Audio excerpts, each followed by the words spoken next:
Good question. Siguro at first, yung mga first career ko, dahil nire-recommend kasi ako, siguro ang pinaka-advice ko, you need to really build your integrity, the trust, and usually kasi it's not just choosing the career, pero how reliable you are, how responsible you are. Given that we are an IE, we can really adapt to the changing environment or industry. Kasi nandun naman yung tulo. Siguro it's just that you really need to build your credibility.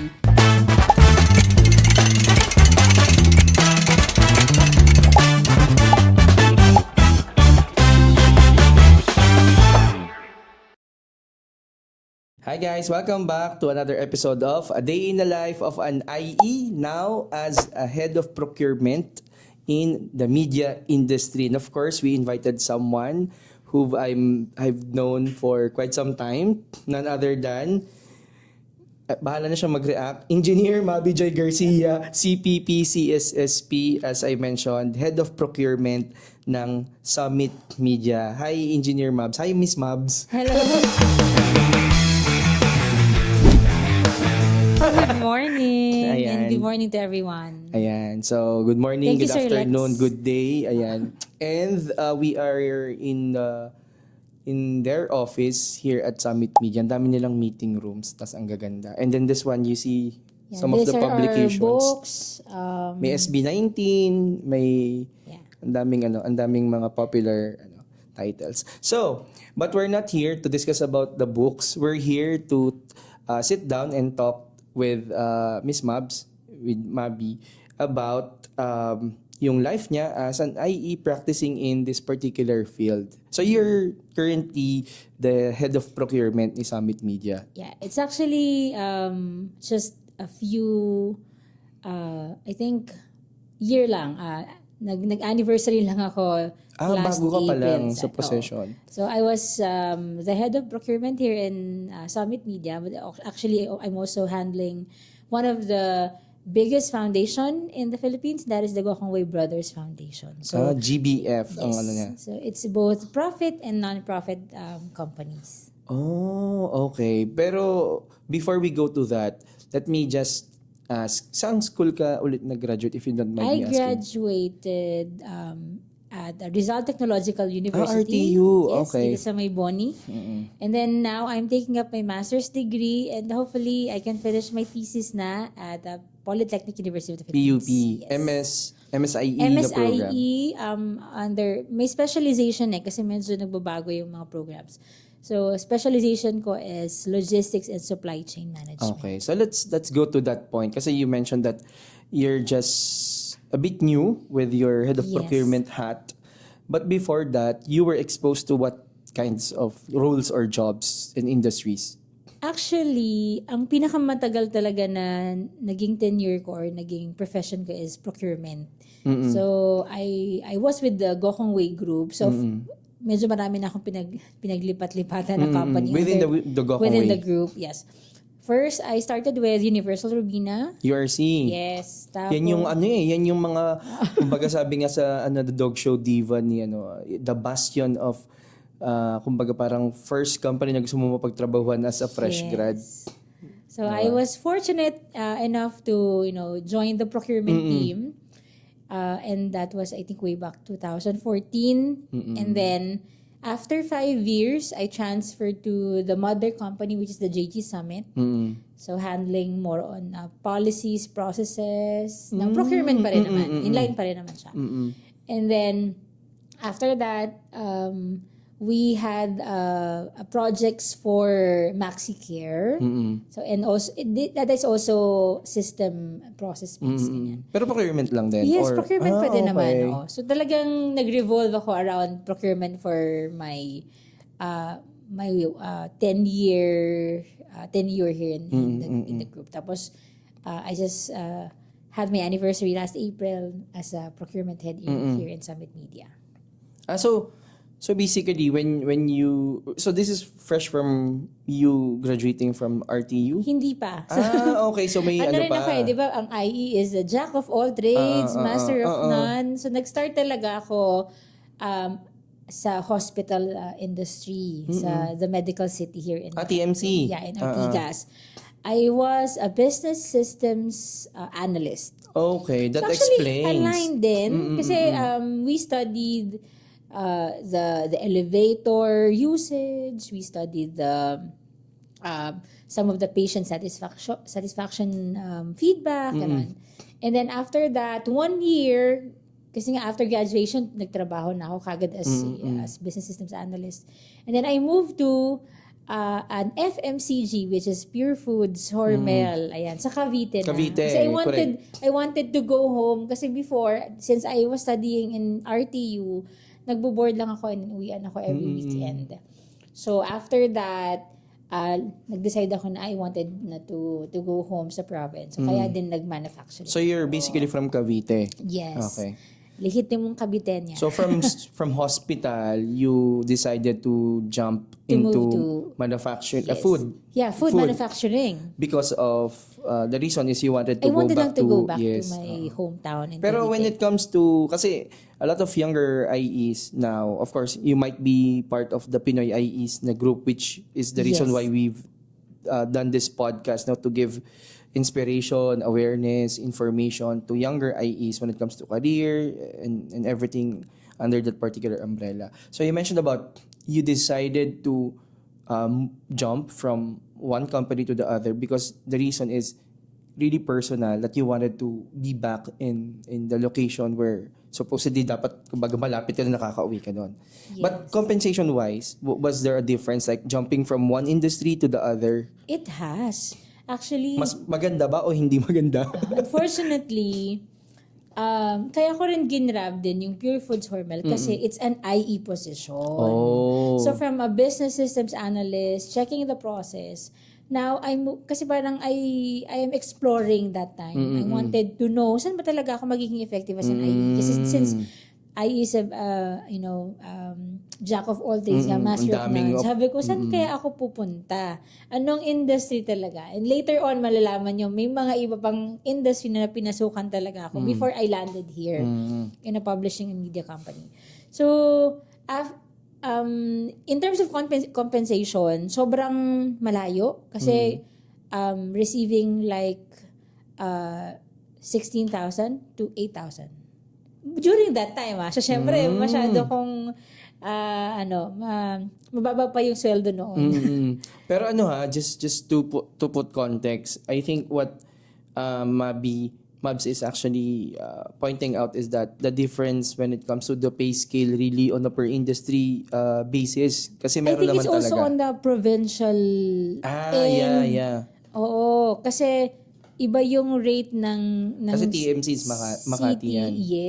Ay, Ortigas. Ortigas, Yeah. okay. And then, pumunta ako ng Cavite, it's So provincial thus, rate. there's a difference. Yes. And it's actually project-based. Tinanggap ko siya because I wanted to know what are the other fields of IE that I can explore as a, you may... So it's really more of like exploratory. And oo. never, let's just say that never in your career plan na you would stay too long. Okay, sige. Kasi I just want to break it down for the listeners. Kasi nga, yun yung laging tinatanong. Ano ba yung, parang they keep on asking for advice. But of course, I just want to highlight that kung ano man yung naging decision ng isang previous na IE bago kayo naging IE, especially for the students, may mga certain factors na hindi pwedeng makulong lang dun sa kung ano yung nakikita nyo, like sweldo, location, setup, kasi ang dami pang ibang factors. Like for example, for Mabi's case nga, it was very intentional because you wanted to go back. And even that kind of position, you were able to,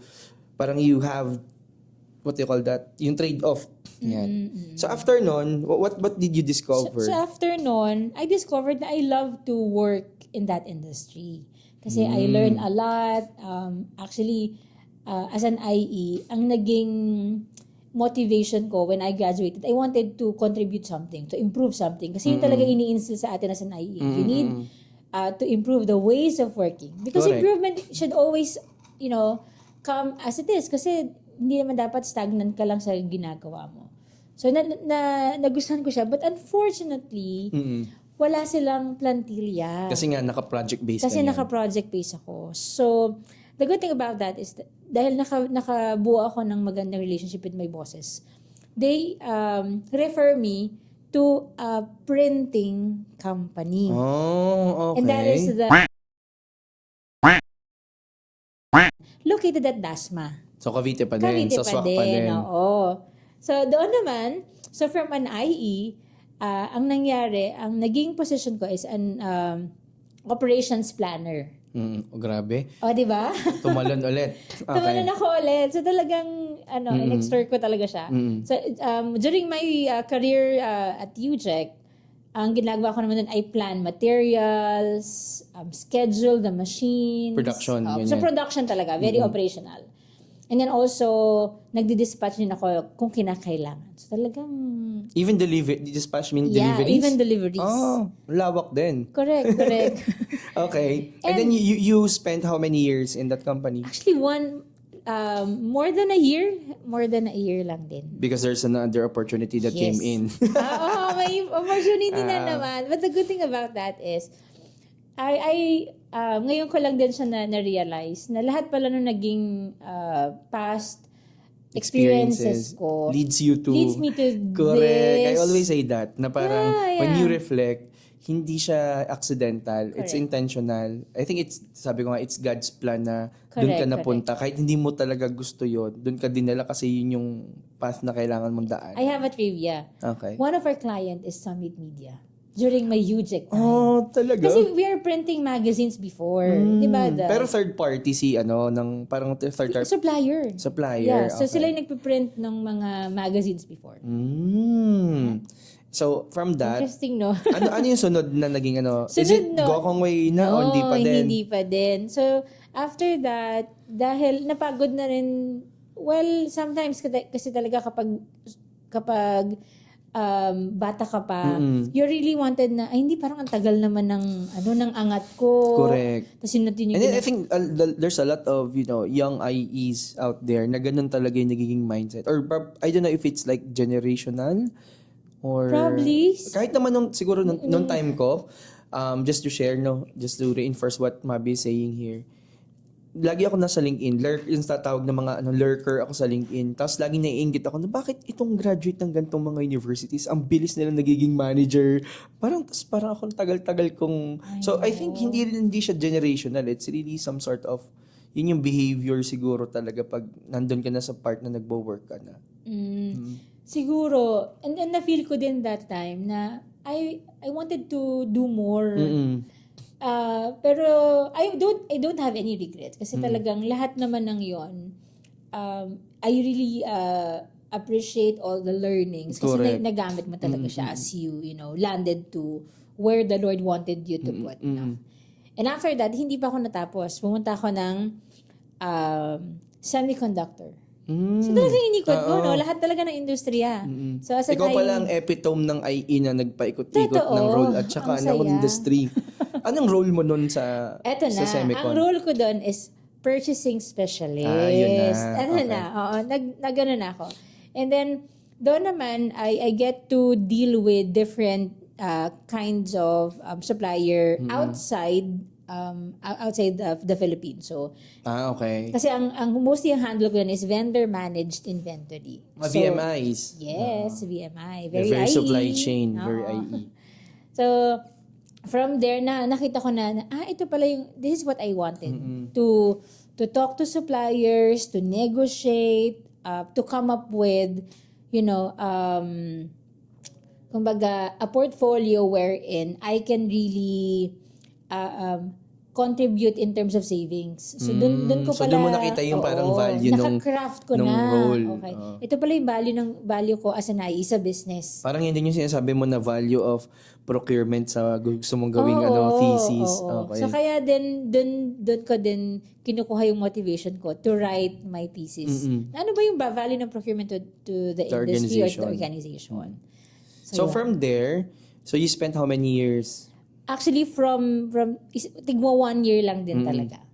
So and I think lahat naman yon ng learnings I really had the chance to use it and then up to moving to Universal Robina. So after that semiconductor company, URC na. yes. Pero yung role, You The mentioned role now kanina, is buyer. So, a buyer. align na siya. Oo. So, parang natawagan din ako ng URC before as buyer. Nagpa-interview ako sa URC before eh. talaga. Tapos parang hindi ako natanggap. Oo. For some reason. Siguro dahil hindi, bata pa kasi ako noon eh. So parang, alam mo yun, nandun ako sa point ng pasok ka ng resume, punta ka sa interview, pero hindi intentional na gusto mo. You're really just exploring. And the good thing about that, Sir Lex, hindi ako, kasi I really prayed hard. Sabi ko, Lord, gusto ko ng long term na trabaho, na hindi na yung papalit-palit. Kasi during that time, I think I'm 24, 25. 25. Oo. Nasa ano ka din, quarter life ka rin siguro noon. Sabi ko, kailangan ko na ng maayos na trabaho. Parang you wanted to have tenure. Yes. Pero, now that you mentioned yung transition mo na 1 year, ganyan, tas different role, different industry. So again, I think that the turning point was when you were exposed to the procurement, di ba, sabi mo. Pero when you are actually going into the interviews, tas nakikita nila, syempre parang 1 year dito, ganyan, tas ibang role. How did you defend yung parang kunwari kasi ngayon ang sinasabi nila, fresh graduate, mag-a-apply, kailangan at least 1-2 years experience. Minsan lilipat ng job just like what happened to you. Pero yung experience hindi aligned. Pero in your case kasi, you were able to manage that. Is there like some sort of a tip that you can give to those young people, young IE specifically? Paano nila iaano yun kapag, kunwari yung sa'yo, transition, pero natatanggap ka pa din? Good question. Siguro at first, yung mga first career ko, dahil nire-recommend kasi ako, siguro ang pinaka-advice ko, you need to really build your integrity, the trust, and usually kasi it's not just choosing the career, pero how reliable you are, how responsible you are. Given that we are an IE, we can really adapt to the changing environment or industry. Kasi nandun naman yung tool eh. Siguro it's just that you really need to build your credibility moving from one company to another. Medyo drastic yun, iba-iba talaga ng industriya. Pero for me, yun talaga na pinapakita ko na kahit na galing ako sa ibang industriya, I'm willing to learn new things and I can contribute as an IE. I can contribute something although I came from another industry. I guess let me just pick siguro yung kasi you keep on talking about value. Probably whenever you're being interviewed, you always highlight whatever value or whatever siguro improvements din yung ginawa mo dun sa previous job. That's why it's becoming an added parang factor sa pag-consider. Kasi yun yung nakikita ko na they keep on, when I was younger, I'm tied up with titles. Parang pag nag-apply ako sa isa, pag hindi align yung title, that's the end of the story. Parang I know that my chances would be slim. Pero then again, I made friends with HR people. They say na you could actually rewrite your resume, your profile in such a way that you align it with, kumbaga may technique. Hindi yung parang kunwari, hindi gusto mag-project management dating production engineer. Pero gumagawa ka ng project. So why not align? Siguro yun yung isang tip na nakuha ko na din. And I think most likely, if hindi man ganun exactly nangyari sa'yo, during the interview, most likely ganun yung nagiging tanungan. Actually, just to add to that, Sir Lex, ginawa ko talaga na, alam ko kasi medyo magkaiba yung role iba yung mga positions. So what I did, kung ano yung role na align, or kung ano yung pwedeng makakontribute, I am putting it there. At least added value to your resume. Kasi ang una talaga makikita ng employer is your resume or CV. And you know what? I had a hard time when I joined URC. I was actually interviewed 3 times for 3 different roles because of those tenure. Nagkaroon talaga din naman ako ng problema. Iba-iba nga yung naging kumpanya ko. So ang nangyari, parang saan ko siya i-fit? So they saw the potential in me, yet they don't know where to put me on the because position. Because of those. When it comes to may disadvantage din. But then, nakita ko din naman doon na given na nakikita nila yung potential mo, they are eager you to be part of their organization. Given also Willing. the credentials that you gained for the past, So yun, no. experiences. So ang dami niyan tips na nakuha if you're jumping from one organization to the other or from one role. It's what matters is really the skills that you have that could help you perform. Now, experience would be, of course, will be always a plus, pero sometimes organizations or even the hiring managers naman, kaya nga may interview eh. So you have to kumbaga show na kaya mo, na may potential Yes. ka kung wala ka mang experience, that your willingness to learn would compensate for that. Yeah, correct. So now we stopped dun sa pagiging buyer. So from buyer, you mentioned also that you've been hopping into one unit to the other. Yes. So from buyer, I was with URC for like 5 years, and then I moved to Gokong Way, the center, the corporate center unit, and then I actually had the chance to become the global process owner. Parang binalik Ano pa rin. ibig sabihin yung global process owner? I designed the entire process for the procurement processes. So buo yun. Kasi nga we are So transitioning. buong life cycle. Yes, buong, from purchase to payment. Ah. So dinesign natin yung process na yun. So as an IE designer din tayo eh. So, PR to delivery, yeah, PR to payment. Oo. Yes, PR to payment. So, yun. Kung gusto nyo sa supply chain, kailangan familiar kayo sa mga terminology. Yun kasi isang work stream yun. Oo. Pero sa loob nun, Marami pang. di ba, kunwari ako yung expert.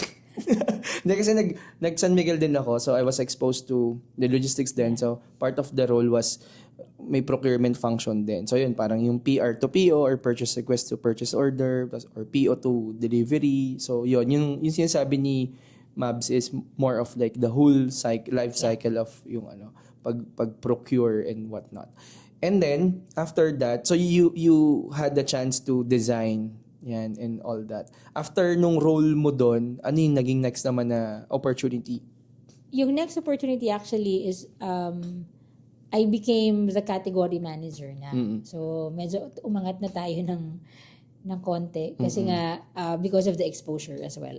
So that category manager naman, I actually handle projects and services, to which when I was a buyer in Universal Robina, I was actually handling projects and services.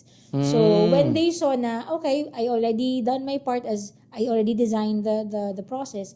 So now, they trained me to become a category manager. Kasi in every industry around the conglomerate, you really need to understand how to manage a specific category.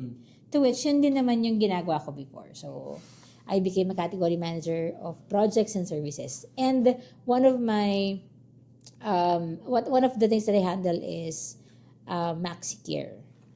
Yeah, that's what you mentioned when we started this Yes. conversation na may naging project ka with With MaxiCare. MaxiCare. So MaxiCare is basically under Gokong Way Group? Yes. Oh. Oo. Curious lang ako, sorry. Ilang companies meron sa loob ng Gokong Way Group? There are a lot. Pero yung strategic mismo, it's Universal Robina, Robinsons Land, Robinsons Retail, Cebu Pacific, Summit Media, and the rest are, mga shareholders na lang, and then subsidiaries. Then there are a lot of, companies under those Dami. big strategic business units. Wow. So, ayan, sa mga naghahanap ng internship. Pero open kayo sa interns? Yes, we are. And even some of the companies around the conglomerate, they are looking for interns. How about MT? May MT program ba siya, no? So URC, I think, URC, way yes, back. yes. Yung MT yata yung in-applyan ko. Talaga. Tapos parang di yata ako masyado mabigat para dun sa may weight limit. Hindi, charot lang po, joke lang. So yan, MT, maganda yung mga MT programs ng ano. Maganda yung IE sa Universal Robina. Maganda exposure. Yes, maganda yung exposure. So, they get to go to packaging, processing. Iniikot din. Yes. Ay, maganda. Yun yung MT doon. So you were saying, now you're category manager. And then after nun, how many jumps pa? Wala. Actually, Yun na yung bago ka magano. bago ako mag-Summit Media, so yun na siya. Yeah. And then, now, hopefully, yung tenure naman sa Gokong Way, actually, nag-ano na ako na dito na ako magtatagal. Kasi nga, although nag-jump ako from one business unit to another, pero I'm still on the same team. But we are really just helping out the conglomerate, the business unit in terms of their process. And you're handling, di ba, you mentioned you're also helping the foundation, di ba? Yes. Some sort. For procurement then. Yes. So now I'm handling the Gokong Wei Brothers Foundation. So we help scholars, we help teachers and students. Since malaki yung conglomerate, trivia, no? We are the conglomerate na talagang we do social activities. We give back to the communities kasi naniniwala kami na making life better is not just becoming big as a company but also helping the community, especially the Filipinos. May social equity. Oo, meron din. Nice. And It's good to hear. nakaka-proud kasi syempre makita mo lang yung mga estudyante na nare-receive nila yung mga items, donation na ikaw yung nag-procure, even the teachers, na ginagamit nila yung mga tools. Nakaka-ano din. Yung feeling, no? Oo, fulfilling yung... Kasi part ka nung process nung ano na yun. Kung paano na-deliver, paano correct. nakuha ng mga tao. So, I'm curious, no, because we've talked about a lot of things, no, when it comes to your exposure, the roles, the industry. So, by far, since, di ba sabi nga natin, supply chain, procurement within supply chain, di ba, nasa loob pa siya. What were when you think about it, ano yung pinaka naging challenging or isa sa mga challenging na season or yugto ng career mo by far? And how were you able to overcome yung mga challenges na yun? I think two things. Una, change. Kasi talagang from one industry to another. And then even when I landed to this group, it also changes. So talagang you really need to adapt. And then even kailangan mong i-make sure na when you move to another business unit or when you do your task, you will find your purpose on what you're doing. It's not just because you are tasked to do that, gawin mo lang siya, pero kailangan mo talagang hanapin, paano ba ako makaka-contribute sa kumpanyang to na pinuntahan? And that is, I think, kailangan mo talaga ng mindset dun eh. Hindi lang siya magbabago ka, mag-a-adapt ka, but it's really changing the mindset na how you will, contribute something. So And change. Then, yes. And then the other one is, one of the challenging is meeting people, I think. What do you mean by meeting people? Like talking to people? Yeah, Ganun? siguro babalik ako dun dahil I landed to procurement. The question will be how the people or how the organization will appreciate the role of the procurement. Kasi when I landed to one of the group, lagi sinasabi, bumibili lang yan sila. So, tagabili ka lang. And then, even when I was with URC, tagabili lang talaga. But I think there are more... There's more to the role. There's more to, And then what they can see. Parang yes. So, I think yung kung paano mo siya ipoprove na you're really valuable. And as a leader, I think yun din yung isa sa mga inaaral ko ngayon. And I'm really... I'm really seeking for mentors with my previous bosses na paano nga ba nila ginawa? Kasi they've been with the industry for quite some time or in our profession for quite some time. So paano mo ba masasabi ng mas maayos, mako-convey sa mga tao na this is the value? Kasi yes, you are doing it, pero sometimes it matters kung paano mo siya i-verbalize. Correct. And I think that's part of, the skills that is critical for not only for that particular role, but I would always say that for every role, yung communication. Yes. It's not just about email mo yung supplier. Kasi, correct me if I'm wrong, in the context of procurement, one skill would be negotiation. Yes. So, kaya kailangan mo hindi ka naman pwedeng mag-negotiate nang hindi ka nakikipag-communicate, diba? Correct. So, yun. So, change and communication. Yes, I think communicating with people. How you deal with different kinds of people. And now, as a leader, nakita ko na, yes, I did a lot of operational works, dinaanan ko siya. And now, the skill set na kailangan ko talagang i-improve is more on communication. How to communicate as a leader, how to communicate as a professional, and how to lead my people in a way na they will be seeing you na, ganito yung gusto kong maging leader. Kasi it's also communication, diba? Setting yourself as an Yes. example. Oo. But I admire and appreciate your humility when you say that you still need to learn communication, because there are other people would say no na parang because nandito na ako sa ganitong position, I'm head of procurement of one of the companies of one of the biggest conglomerates here in the Philippines, okay na ako. So I admire you being a lifelong learner, just like what we are Yes. championing in our social enterprise nga din, no? So when it comes to yun nga, yung mga competencies na sa tingin mo, bukod dun sa mga nabanggit mo na, I mean, yung challenge, those are challenges that somehow it's overlapping with the context of the skills. For someone who wanted to start, kasi dun sa Pinoy IE na group, diba? Dami nagtatanong, offline, I told you, dami nagtatanong paano mag-start sa supply chain. So, what would be your tips for one, yung mga students na gustong mag-venture into supply chain? Two, dun sa mga shifters na gustong mag-shift papunta sa supply chain, any particular thing that they have to be very cautious about on top of yung nabanggit na natin na let's say communication? Siguro for me, as an advice, kailangan mo talagang i-prioritize kung ano yung gusto mong field. Kasi malawak yung supply chain. So in the supply chain, try to like list down ano yung mga nakikita mo na yun yung interest mo. So probably like jot down 3 of those.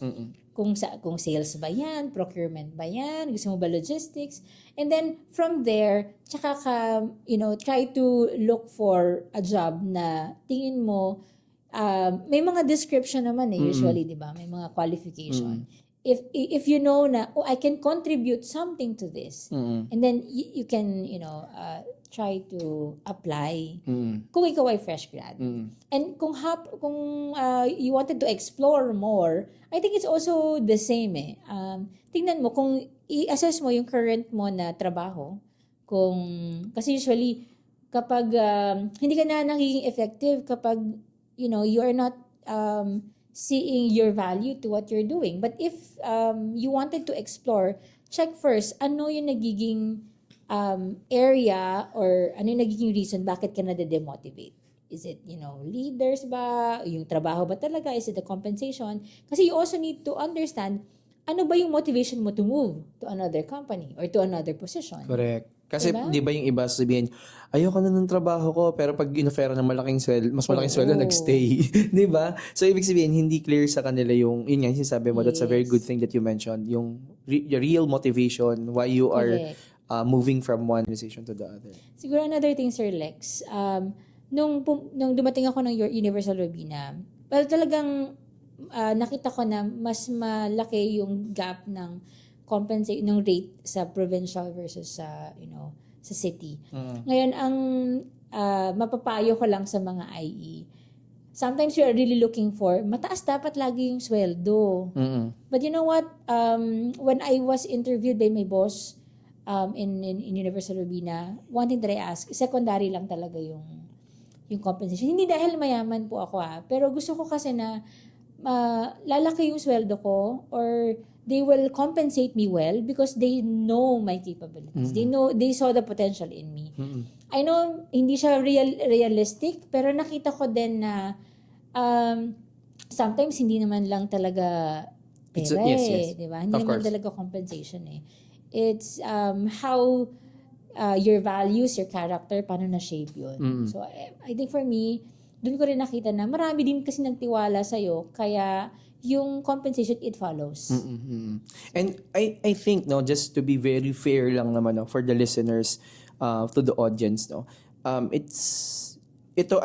would have to agree dun sa sinabi ni Mabi, but this is probably not applicable for everyone, Yes. I mean, some would chase after, I would use the chase word, after malaking sweldo.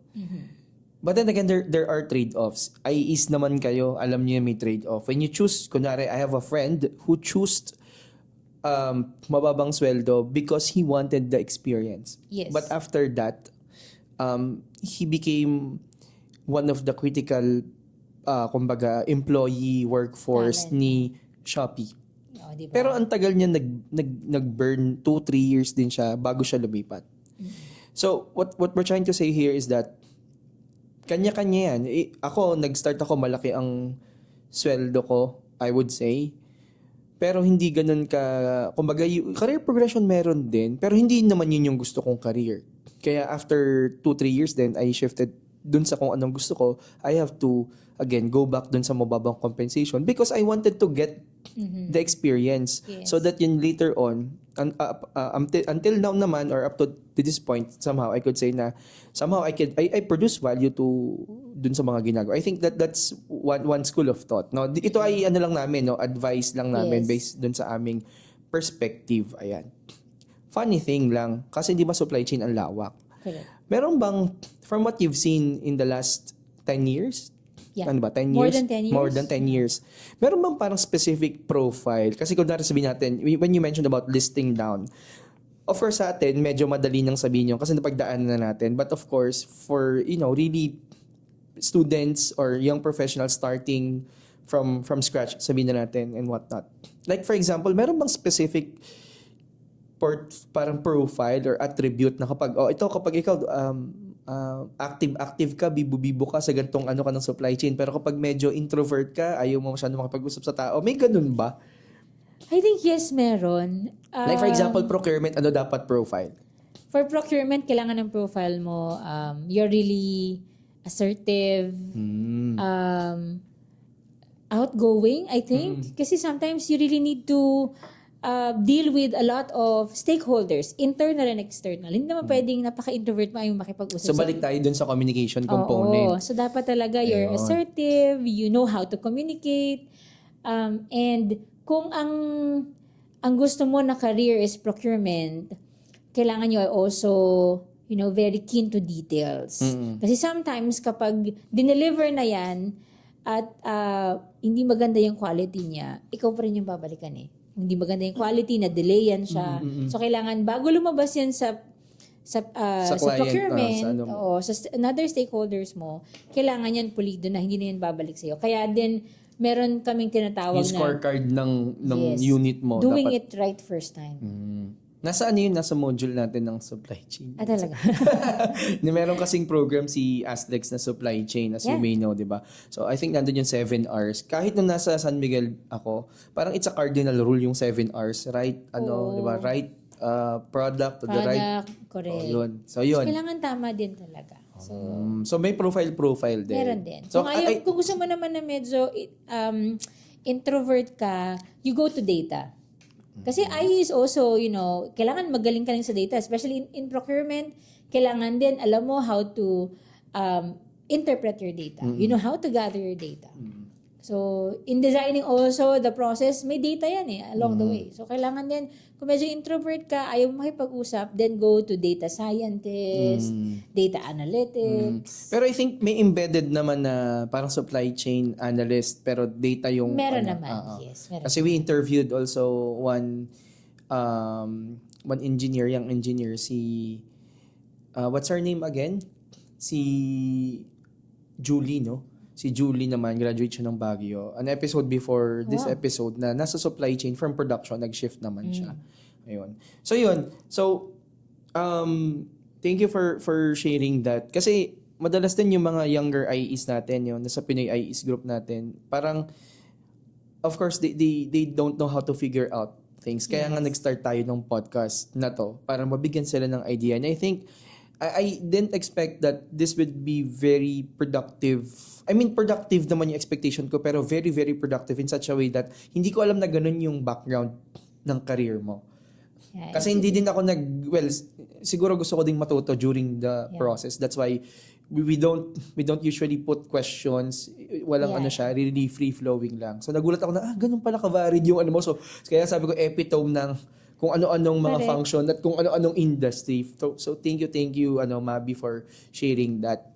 And now, before tayo pumunta dun sa last two segments, ano yung a day in the life of a head of procurement in the media industry? Parang paano nauubos yung araw mo ngayon? Okay. Siguro, I'm a morning person. So, even in my past experiences, I wanted to go to the office. Medyo late na siguro yung 9:30. Kasi ngayon, medyo flexible kami. As a procurement head, I usually first ask kamusta sa mga Team tao members. ko. Yes. Kasi syempre, you started your day na medyo light naman. Kasi from, Sunday, then going to Monday, parang, Monday na naman. I don't want the impression, Monday na naman. Oh, pero hindi ganyan sa lahat ng industry. Oo, hindi naman. Alam mo yan. Meron I know. more. Pag Monday, ano yan? Digmaan yan. Correct. So, sa amin actually, You wanted the mood to be light. oo, mood to be light, pero actually Monday is digmaan din talaga. Araw-araw ata digmaan eh. Pero I wanted to set it, lighter para at least alam nila na kaya natin tong maitawid hanggang sa buong linggo. Yes. And then after that, I check all the calendar of activities. Kasi as an IE, kailangan organize tayo. Alam natin kung ano yung mga gagawin natin for the entire week or for the entire day. And before naman I go to work, I usually check ano yung mga kailangan kong i-prepare. It's just that one of the things that I need to improve, siyempre kailangan naman may mga improvement ka, is to really, stop like overthinking. Minsan may mga ganun akong as an IE, parang ano ba, ang dami-dami kong gagawin. Kaya bumabalik ako dun sa way na dapat i-prioritize ko siya. Kaya then, I'm checking all the calendars, ano yung mga kailangan i-deliver, all the emails, and then the chat. So dun muna ako, after ko, kamustahin yung mga tao ko. And then, ako muna. And then after that, hindi ko na masyadong binobombard ng email, ng chat yung, or ng invite ng schedule yung mga tao ko. Ako na lang muna. And then once na kailangan nila ako, I always tell them na if there are criticals and kailangan nyo intervention ko, let me know. But I am not also a micromanager. Ayoko nung anong ginagawa mo ngayon. Kakapost ko lang noon last couple of days yung micromanagement. Kung nagwo-work ba siya or hindi for them. For me kasi, para mas maging productive yung tao mo, you need to trust them. Pero kung may nakikita ka, and then just let them know in your one-on-ones. You don't need to tell them, ganito ba ginagawa mo? Ginawa mo na ba yan? Ganyan. So sometimes may sasabihin lang ako ano yung mga critical ninyo. And then they are already telling me naman na, ma'am, ito yung mga kailangan If they need natin. help from you. Okay. So I am giving them the freedom, the how to decide on their own. Pero kung kailangan nila ako, I'm always here for them. So that's how your day goes by ngayon.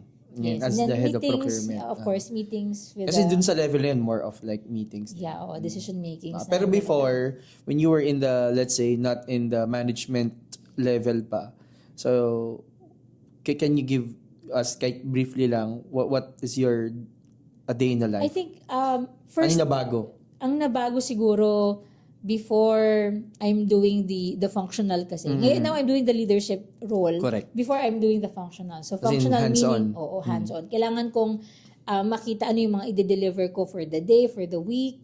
Kasi dahil output-based na rin naman kami, so I wanted na lahat ng yon kung ano yung mga nakatask sa akin, kailangan ko siyang i-deliver, kailangan ko siyang ma-release. Ma-release. Oo, especially yung mga due na process, mga for review na policies.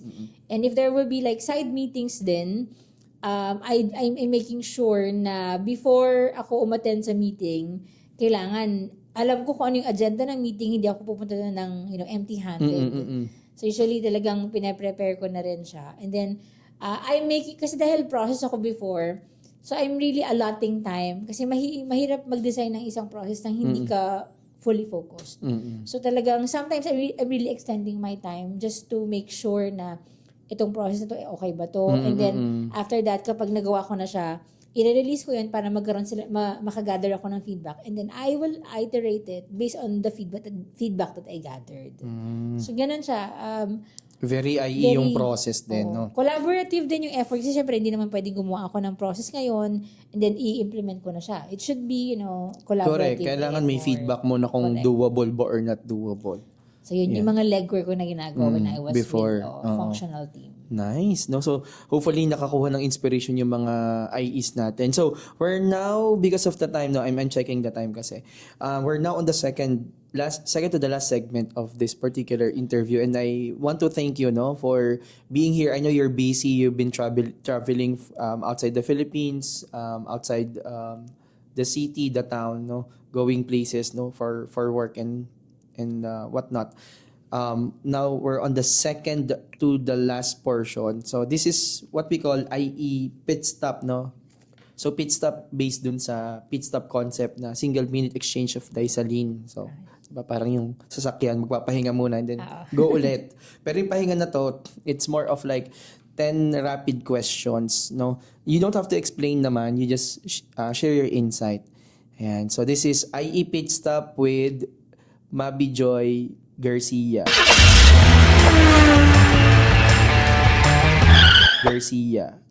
of Summit Media. So, tatanungin natin siya. Okay? First question, is IE your first choice? Yes. Oy, iilan sa mga first choice ng IE. What's one IE tool you cannot live without? TQM. Okay. So, choose one. Excel, Power BI, or AI? Excel. Oh, wow. Ano tag sa ganun? OG. What's the biggest waste you see in organizations today? Pwedeng outside Summit, outside GG, that you see, no, based on your exposure. Waste or inefficiency? Manual processes. Manual processes pa din. Babalik ako dun sa Excel. Even Excel, you can automate naman. Yes. Which IE skill has helped you the most in your career? I think continuous improvement there. Yung continuous improvement. Yeah, continuous improvement. Good.